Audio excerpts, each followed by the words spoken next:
Bonjour à tous, on se retrouve pour un nouvel épisode de Silent Witch, avec aujourd'hui épisode 12, qui était vraiment un épisode absolument adorable.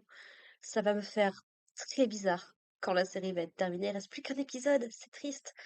Peut-être que j'irai checker le manga après, on verra, ça fait très longtemps que j'arrive plus à suivre de manga. Bref, alors dans cet épisode, on va rencontrer un des nouveaux sages, je sais plus combien ils sont 7 ou 8, je crois, quelque chose comme ça. Donc on connaissait déjà Monica et on connaissait Louis, qui l'a envoyé en mission pour protéger le prince Félix.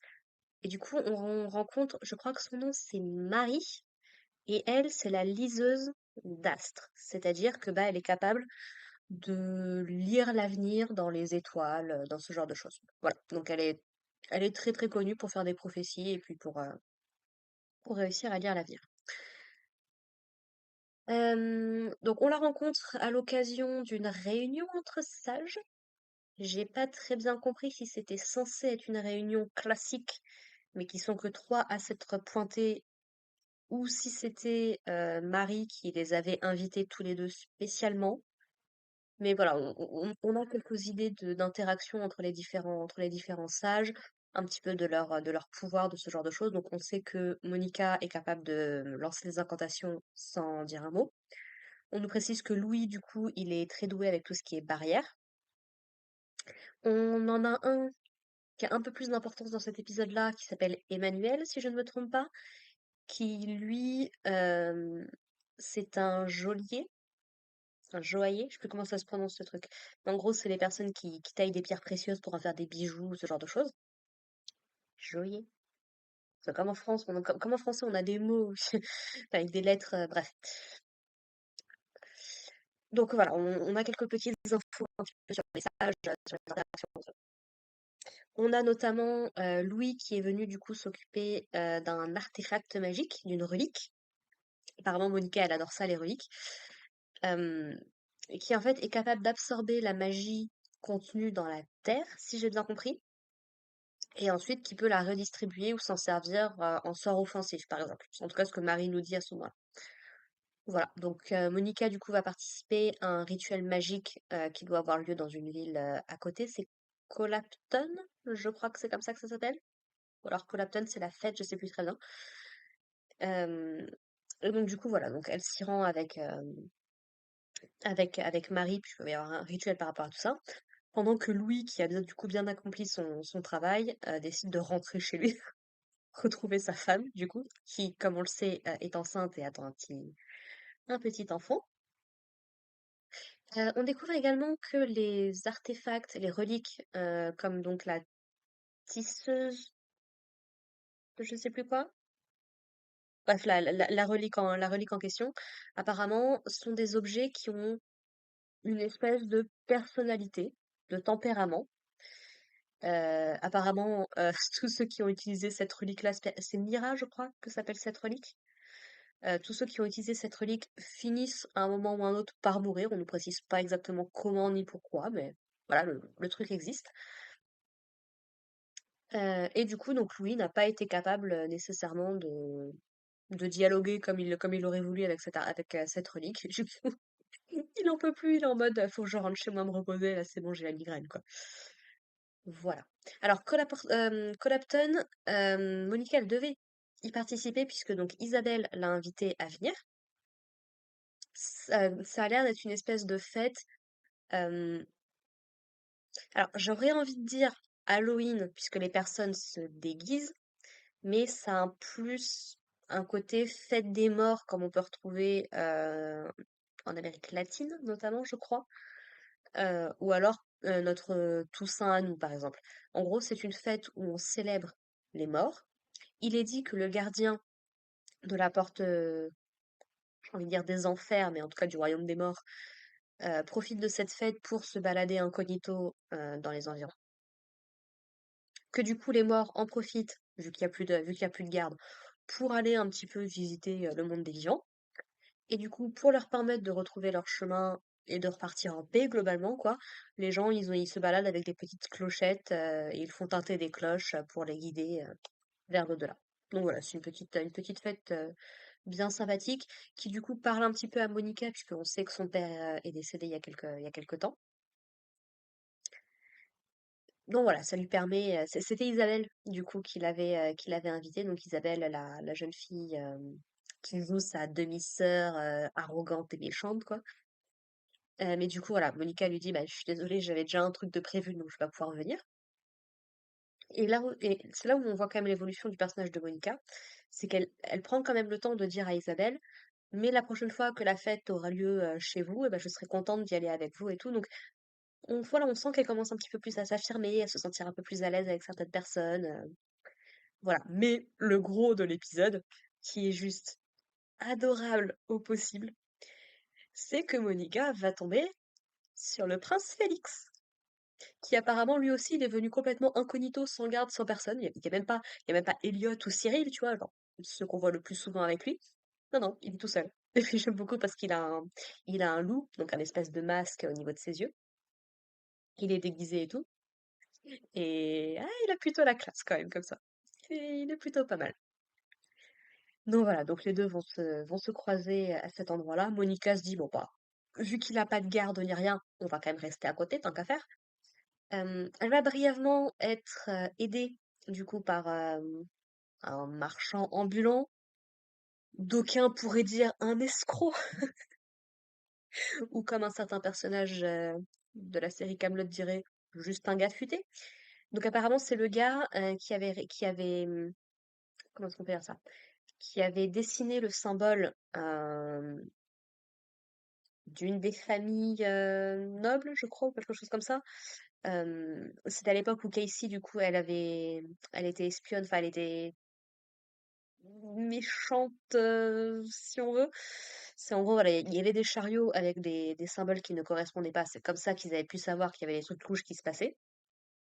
Mais apparemment, c'est ce gars-là, du coup, qui a fait ça, mais sans savoir ce qui était prévu. Il avait bien senti qu'il y avait un mauvais coup, mais il pensait pas que le gars allait s'infiltrer directement dans l'académie. Et du coup, donc, lui, de son côté, son business ne marche pas des masses. Donc, il s'est dit, il y a une relique qui va avoir, qui va faire des trucs dans les environs. Je vais qu'à aller la voir. Comme ça, je pourrais en faire des copies. On les vendra pas très très cher. Comme ça, la milice m'embêtera pas. Mais voilà, on gagnera un petit peu son pain comme ça. Voilà. Et en fait, il va voir que Monica cherche quelqu'un. Elle cherchait du coup le prince Félix. Donc, il va brièvement l'aider un petit peu. Ils vont. Alors lui, du coup, il vient d'un autre coin. Il s'appelle, il s'appelle Bartholoméus. Je sais parce que ça m'avait fait penser à One Piece. Il s'appelle Bartholoméus. Et on nous dit d'ailleurs que le nom a été adapté en Bartholomew dans le royaume de Monica. Et donc voilà, il va un petit peu l'aider le temps qu'elle trouve le prince Félix. Et du coup, les deux, bah, ils vont passer une petite soirée plutôt sympathique. Alors, il y a Félix qui va lui dire, ouais, bon, on n'a qu'à profiter des plaisirs de la vie, machin et tout. Premier lieu où il l'emmène, comment est-ce qu'on pourrait appeler ça? Un établissement où des hommes et des femmes se retrouvent pour passer du bon temps. C'est ce que ça avait l'air de ressembler, en tout cas. Et en fait, du coup, donc il est venu demander à la madame qui gère cet endroit de donner une tenue à Monica pour qu'elle soit un petit peu déguisée, pour qu'elle profite un petit peu de la fête. Et il va en profiter pour récupérer des lettres, puisqu'apparemment, donc c'est pas la première fois qu'il est venu. Il a rencontré des nobles à ce moment-là, mais qui n'ont pas l'air de savoir que c'est le prince Félix. Donc voilà, qu'est-ce que Manigance Félix, qu'est-ce qu'il essaye de savoir, c'est un petit peu compliqué, mais madame suppose que potentiellement il pourrait ne plus avoir l'occasion de revenir. Donc est-ce que c'est parce que Félix va devenir héritier? Est-ce que c'est parce qu'il se trame des trucs bizarres? C'est encore très très particulier. Ah oui, on apprend un truc d'ailleurs par rapport grâce à Marie, c'est que donc elle avait confié des calculs à Monica, puisque c'est son truc, les maths. Et donc apparemment, il y avait des calculs autour d'une étoile qui remontait à 10 ans en arrière. Et ce qu'on découvre dans cet épisode, c'est qu'apparemment, eh ben, le prince Félix, Marie, la liseuse des astres, n'est pas capable de lire son avenir depuis 10 ans, à peu près. Donc clairement, ils ont 15-16 ans, si c'est pas plus. Donc Ça date, il a dû se passer quelque chose, peut-être, supposément. C'est pas très sûr. Mais voilà, donc il se passe quelque chose visiblement autour du prince Félix. Est-ce que c'est pour ça que son père a demandé à Louis, c'était son père ou son frère, je sais plus, qui avait demandé à Louis du coup de le surveiller un petit peu, de le protéger et autres? Peut-être. On n'a pas de confirmation à ce niveau-là. Est-ce qu'il s'est passé un truc? Parce que Félix parle beaucoup d'être un fantôme aussi dans cet épisode-là. Alors, je pense qu'il faut le prendre d'un point de vue symbolique, en mode je ne suis pas le prince Félix, appelle-moi Eik, je crois que c'est comme ça qu'il lui demande de l'appeler. Voilà, tu n'es pas, même si je ne le sais pas, la sorcière silencieuse, et je ne suis pas le prince Félix. Nous ne sommes que deux jeunes gens qui profitent d'une petite soirée tranquille, sans chaperon, on va dire ça comme ça. Je pense que c'est comme ça qu'il faut le prendre. Maintenant, est-ce qu'il se serait pas passé quelque chose d'autre dont on n'est pas encore au courant? Parce que on rappelle qu'au tout début, si Monica s'est infiltrée ici, c'est parce que la broche que Louis avait créée pour euh, l'avertir s'il se passait quelque chose autour du prince a été détruite, je crois. Mais Félix se faisait en mode non, mais tout va bien, il s'est rien passé, tout ça, tout ça. Donc voilà. Qu'est-ce qui se passe autour du personnage? Je ne sais pas. Mais avec Monica, ils sont juste trop mignons tous les deux. C'est difficile de savoir avec qui je la ship le plus. Je la trouve, ils sont trop mignons avec Cyril aussi, mais il y a un petit peu plus ce côté grand frère protecteur et autres. Avec Félix, en fait, ils se ressemblent beaucoup dans leur personnalité. Il y a ça aussi, ce qu'on avait appris il y a quelques épisodes.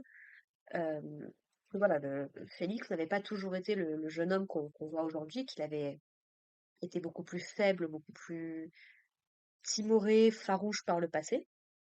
Alors, qu'est-ce qui a fait qu'il a pris en confiance? Bah, ça aussi, on ne sait pas. Est-ce que potentiellement ce serait lié aux 10 ans et autres? Bref, je sais pas, je pars dans tes théories avant le dernier épisode, donc je pense pas nécessairement qu'on aura de réponse. Mais voilà, si un jour une saison 2 doit arriver, ça fait partie des trucs à garder peut-être en tête. Voilà. Donc voilà, ils vont. Surtout que Félix essaye vraiment de la mettre en confiance, quoi. Il a bien compris que Monica, les gens, en général, c'est pas trop son truc. Donc il essaie de dire, bah ouais, voilà, écoute, imagine que je suis un fantôme et qu'il y a que toi qui peux me voir. Voilà, il veut lui acheter un petit bijou, un petit machin, parce qu'il l'avait trouvé mignonne quand elle était maquillée lors du tournoi d'échecs et autres.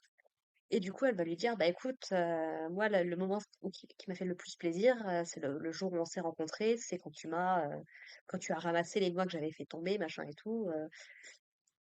N'importe quel bijou, ça me conviendrait pas nécessairement. En plus, je commence à peine à me maquiller, à me faire belle, donc c'est pas du tout de mon domaine. Bref, elle joue un petit peu. Euh, Ils vont même partager un espèce de petit gâteau, du coup, sous forme de cloche, en lien avec la fête. Et moi qui me fait mourir de rire, c'est Monica pour essayer de se justifier d'être là, du coup, toute seule à cette fête et autres, va dire au prince, oui, en fait, vous ne le saviez pas, je vous avais jamais dit, mais je suis une délinquante et tout. Et Félix, il est mort de rire, il est en mode, oui, oui, oui, toi, une délinquante. Bah, à ce compte-là, je suis délinquant aussi, y a pas de problème. Donc, ouais, non, franchement, ils sont vraiment très choupis, ils passent un bon petit moment, et puis, bah, très curieuse de voir ce que va nous apprendre le dernier épisode. Comment est-ce qu'on va laisser la série, du coup. Voilà, voilà. Et bien, écoutez, sur ce, n'hésitez pas à me dire ce que vous en avez pensé dans les commentaires, et on se retrouve, du coup, la prochaine fois pour terminer la saison 1 avec des points d'interrogation, croisez les doigts, de Silent Witch. Voilà. Sur ce, bah, écoutez, portez-vous bien, prenez soin de vous, prenez soin de vos proches, et puis à la prochaine. Allez, bye les gens.